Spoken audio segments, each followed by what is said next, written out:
早起看世界，咱镜头来美国。美国嘅纽约西州有一个动物收容所，内底有一寡收容的动物。即摆收容所就规划一项计划，互志工带这内底的狗仔去佚佗去度假，或者狗仔会当增加和外界和人互动，来提高因防认养的可能性。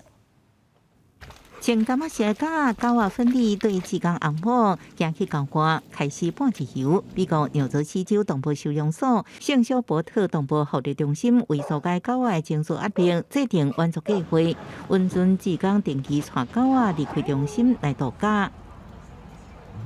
With our field trip program, people can come to the shelter and take a dog out for a few hours.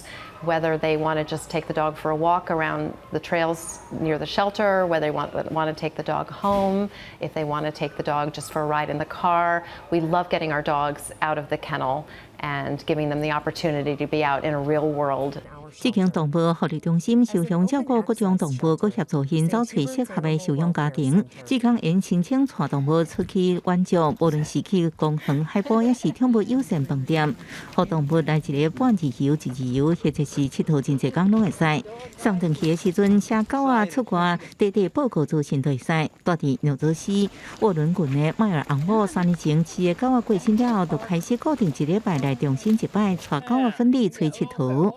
Once a week, we come up here. It's a half an hour away from our home, and we take a dog out for about 2.5 hours. And we are, at this point, are not ready to adopt yet.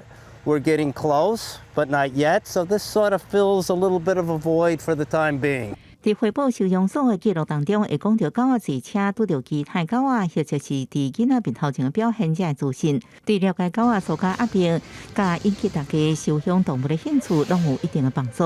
有参加过援助计划狗仔，比无参加过计划狗仔收养率悬出5倍。There's some data to show that dogs that get out of the shelter for even 2 or 3 nights, for which we call short-term fostering, maybe just a weekend sleepover, their stress level, which is gauged in terms of cortisol levels, are greatly decreased just being out of the shelter for a couple of days.